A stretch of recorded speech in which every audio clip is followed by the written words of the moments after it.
March 1945. An assembly area facing a fortified German line near the Rhine. A thick, milky fog clings to the wet earth. It is so dense that a man cannot see his own boots. To the tactical mind, this is a gift from heaven. It is a wall of gray silk that hides 800 meters of exposed, flat ground from German machine gunners. Thousands of American soldiers wait in the damp silence, their compasses set and their bayonets fixed. They are ready to move under the safety of the shroud, but the order to advance never comes. A battalion commander stands at the edge of the mist and shakes his head. He decides to wait for the sun to burn the protection away. He wants to see his battlefield. He does not know that his need for a clear view will soon cost 26 men their lives. This is the story of what Patton did when a commander waited for fog to lift and lost 26 men in clear weather. Before we continue, make sure you subscribe. We tell the World War II stories that show what happened when old hierarchies met new realities. This is the story of what Patton did when a commander waited for fog to lift and lost 26 men in clear weather. Before we continue, make sure you subscribe. We tell the World War II stories that show what happened when old hierarchies met new realities. By following our channel, you help us preserve the hard truths of the battlefield and the moments that forced leaders to face what they had done. Captain Margaret Chen was 28 years old, a daughter of San Jose, California, serving as the operations officer for the battalion. She was meticulous, a woman who lived by the compass and the stopwatch. Her father had been a surveyor, and she had inherited his eyes for terrain and his respect for the cold mathematics of survival. She had seen the meat grinder of the Huertgen forest and knew that on the modern battlefield, luck was a luxury the infantry could rarely afford. For 2 days, she had prepared for this crossing. She had personally scouted the jump-off points. She had briefed every platoon leader on the exact magnetic bearings required to navigate the whiteout conditions of a heavy fog. She had calculated the walking speed of a man burdened with 30 pounds of gear to ensure the unit would hit the German trenches before the sun could strip away their invisibility. She was ready to save her men with the science of movement. Lieutenant Colonel Harrison Cole was 43, a man of Charleston, South Carolina, who carried himself with the stiff, unearned gravity of a lineage that had never known the dirt of a factory floor. He was a commander of the old school, obsessed with the aesthetics of control and the clarity of the visual field. His uniforms were always pressed, his boots shone like black glass, and he viewed the chaos of war as something to be managed from a distance with a pair of binoculars. To Cole, fog was not an opportunity. It was an insult to his authority. He had a deep, visceral distrust of any operation where he could not personally witness the movement of his companies. He had famously told his staff that a commander who cannot see the battlefield cannot control the battle. Twice before during the winter, he had halted the advance because of low visibility, allowing the Germans to regroup and dig in deeper. He believed that the only proper way to fight was in the light of day, where rank could be seen and orders could be visually verified. He considered his refusal to move in the mist a mark of prudent leadership rather than a failure of nerve. By March 1945, the Third Army was a tidal wave of steel rushing toward the heart of the Third Reich. The Rhine River stood as the last great physical barrier between the Allied forces and the end of the war in Europe. The German army was a fractured ghost of its former self, yet it remained a cornered predator, most dangerous when defending fixed positions. Along the western banks, the retreating Wehrmacht had reinforced every village and every ridge with heavy machine gun nests and pre-registered artillery. The geography of the Rhine Valley favored the defender. Between the American assembly areas and the German bunkers lay hundreds of meters of flat, treeless floodplains. To cross this ground in daylight was to invite a massacre. Every American officer, from corporal to general, knew that time was of the essence, but they also knew that the cost of a mistake would be measured in blood-soaked mud. Military tradition had long dictated that a commander must maintain a clear line of sight to his units, a doctrine born in the age of horse-drawn cannons and colorful regimental flags. However, the brutal reality of modern mechanized warfare had forced a shift in thinking. Smoke generators, night attacks, and the tactical use of inclement weather had become standard tools for survival. Many officers had begun to see natural cover, like the thick morning mists of the Rhineland, as a vital asset. They understood that the same fog that blinded the attacker also blinded the sights of the MG-42 and the observers for the heavy mortars. Yet, in some pockets of the command structure, the old guard remained. These were men who feared the confusion of a muffled battlefield more than the accuracy of enemy fire. They clung to the safety of visibility, even when that visibility was shared by the men trying to kill them. At this specific fortified line, the conditions for a perfect, bloodless crossing had finally arrived. One battalion stood at the edge of the gray curtain, waiting for a single word that would never come. Captain Chen found the battalion commander standing near a makeshift map table. He was sipping coffee from a porcelain cup he had scavenged from a nearby estate. The morning air was heavy and silent. Chen saluted and pointed toward the gray wall of the fog. "Sir, the scouts are back," she said. "Vix is less than 10 yards. It is the perfect time to move. We have the bearings set. If we jump now, the Germans won't know we've left our holes until we are on top of them." Cole did not look at her. He looked at the white void and tightened his jaw. "We wait," he said. Chen hesitated, her heart hammering against her ribs. "Sir, the weather reports say this will burn off by 10 o'clock. If we wait, we lose the only cover we have. That open ground is a shooting gallery. 800 meters of nothing. We won't make it halfway in the sun." Cole set his cup down slowly. "I fight with my eyes. Captain, not blind. I am not sending a battalion of infantry into a cloud where I can't see the lines or the objectives. A commander who can't see the battlefield can't control the battle." Chen stepped closer, her voice low and urgent. "Sir, with all due respect, if we can't see them, they can't see us. That is the point. We have rehearsed this. Every squad leader has a compass. We don't need to see the line to hit it." Cole turned his head, his eyes cold and fixed. "You are suggesting I surrender command to a compass and a cloud. My answer is no. We attack when the air is clear. We attack when I can see what I am doing." Chen looked at the men of the lead companies.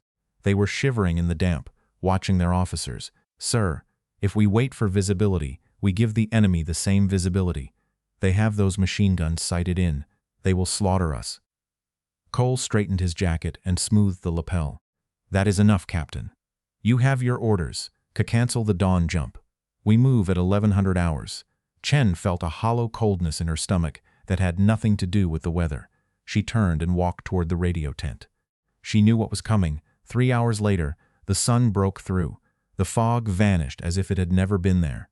The Rhine floodplain was revealed in startling, deadly clarity. When the whistles finally blew, the American troops stepped out into the bright March light. The German gunners in the bunkers didn't even have to use their binoculars.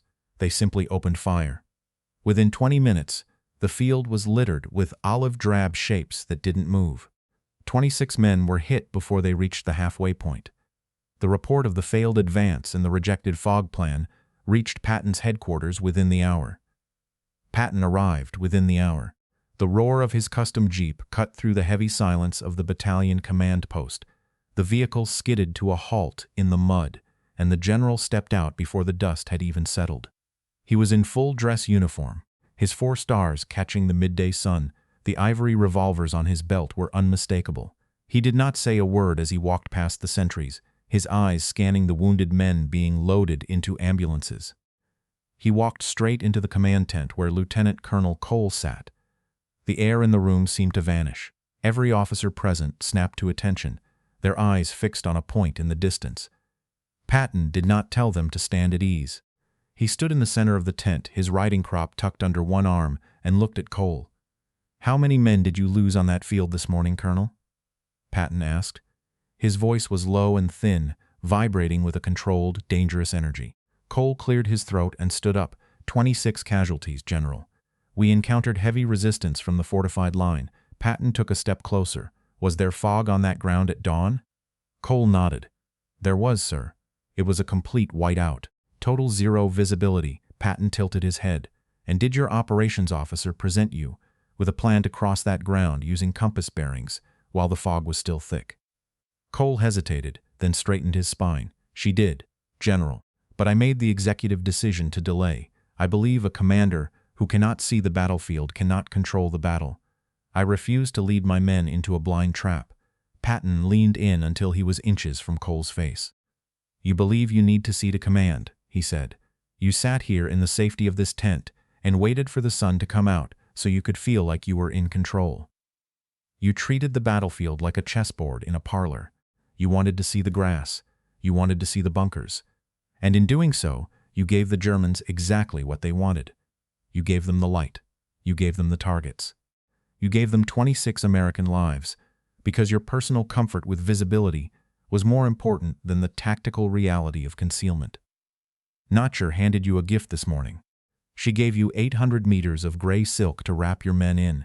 She gave you a shield that no engineer could build and no artillery could blast through. Your staff had the sense to recognize it. They gave you the math and the bearings to move through that fog like ghosts. But you were too arrogant to trust anything you couldn't see with your own eyes. You think visibility is a requirement for leadership. It is not. Visibility is a vulnerability. If the enemy cannot see you, he cannot shoot you. Fog is smoke. Fog is darkness. Fog is life for the infantry. You traded that life for the vanity of a clear view. Captain Chen's plan was not a blind trap. It was a professional execution of modern warfare. She understood that a compass does not care about the sun. She understood that silence and shadow are the best friends a soldier has. You, however, are still fighting the last century's wars. You are waiting for the flags to wave and the bugles to blow so you can watch the show from a hilltop. My soldiers are not actors in your play. They are men who deserve a commander who knows how to use every inch of cover the earth provides. You had a choice this morning. You could have been a commander who leads or a spectator who watches. You chose to be a spectator, and the price of your ticket was 26 men. You are relieved of command, effective immediately. You will report to the rear for reassignment to a desk where you can see everything and control nothing. Captain Chen will assume temporary command of this battalion. She has already proven she knows how to use the ground. You clearly do not. Get out of my sight before I decide to send you across that field on foot to count the bodies you left behind. Cole did not speak. He reached for his cap, his face pale, and walked out into the bright, unforgiving light. The order was executed with a cold, mechanical swiftness. Patton watched from his jeep as the military police arrived to escort Cole away. He did not let the man linger. There was no formal handover, no final salute to the colors. Cole was stripped of his authority in front of the very men he had failed. He was marched toward a waiting transport. His polished boots finally caked in the gray Rhine mud that he had feared to tread when the fog was thick. As he was led away, the silence of the assembly area was broken only by the sound of Captain Chen taking charge. She did not waste a second. Under Patton's watchful eye, she gathered the remaining company commanders. There was no ego in her voice, only the flat, rhythmic precision of a soldier who knew the value of the clock. She reissued the compass bearings and redirected the remaining mortar support. The soldiers watched her with a mixture of grief and renewed focus. They saw a woman who understood the geography of their survival. They saw the general standing behind her, a silent sentinel of steel, ensuring that the hierarchy of merit replaced the hierarchy of vanity. The air was clear now, the sun high and bright, but the lesson had been carved into the dirt. Command had been returned to the hands of those who respected the environment more than their own comfort. Captain Margaret Chen remained with the battalion through the final push into the German heartland. She led the unit across the Rhine and through the closing battles of the Ruhr Pocket. When the guns finally fell silent in May, she had earned a Bronze Star for her tactical innovations. She returned to San Jose in 1946 and followed in her father's footsteps, becoming a civil engineer who helped design the expanding infrastructure of Northern California. She rarely spoke of the war, but colleagues noted that she always carried a small, brass field compass in her pocket, even in the safety of a corporate office. She passed away in 2004, remembered by her family as a woman who never feared the dark or the unknown.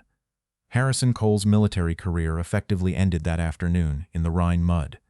He was shuffled through a series of administrative posts in the rear, finishing the war as an auditor in a logistics depot in Le Havre. The men who served under him never saw him again, and his name was omitted from the official unit histories of the final campaign. He returned to South Carolina in late 1945, where he attempted to resume his social standing, but the shadow of his relief followed him. He spent his remaining years in quiet bitterness, writing unpublished memoirs that defended the necessity of traditional command visibility. He died in 1972, still insisting that he had been a victim of a general's temper rather than his own tactical failure. Patton never recorded the incident in his personal diaries, but he kept Captain Chen's original fog advance overlay in a folder of exemplary fieldwork. Years later, a staff officer recalled Patton mentioning the day at the Rhine during a dinner in occupied Germany. The general had remarked that the greatest enemy of a soldier is often the man who thinks his own comfort with the world is the only way the world can exist. He believed that nature gives every commander a shield, if only they are brave enough to stand behind it. Some historians have argued that Patton's decision to relieve a battalion commander over a weather delay was an act of performative cruelty, a moment of high-tension theater designed to satisfy his own volatile temper. They suggest that a commanding officer has the inherent right to dictate the conditions of his own engagement. Others argue the opposite, maintaining that military command is not a personal privilege, but a fiduciary duty to the lives of the soldiers involved. They point to the 26 casualties as objective evidence of a tactical failure that no amount of traditional doctrine can excuse. What is certain is that after the events near the Rhine, in March 1945, the use of natural concealment became a cornerstone of Third Army training. The transition from the rigid, visual-based command of the previous century to the fluid, sensor-reliant warfare of the modern era had reached a bloody and decisive turning point in that German field. If you had been in Patton's position, would you have done the same, or would you have simply issued a formal reprimand? Let us know in the comments. And if you want more stories about what happened when old hierarchies met new realities, make sure to subscribe.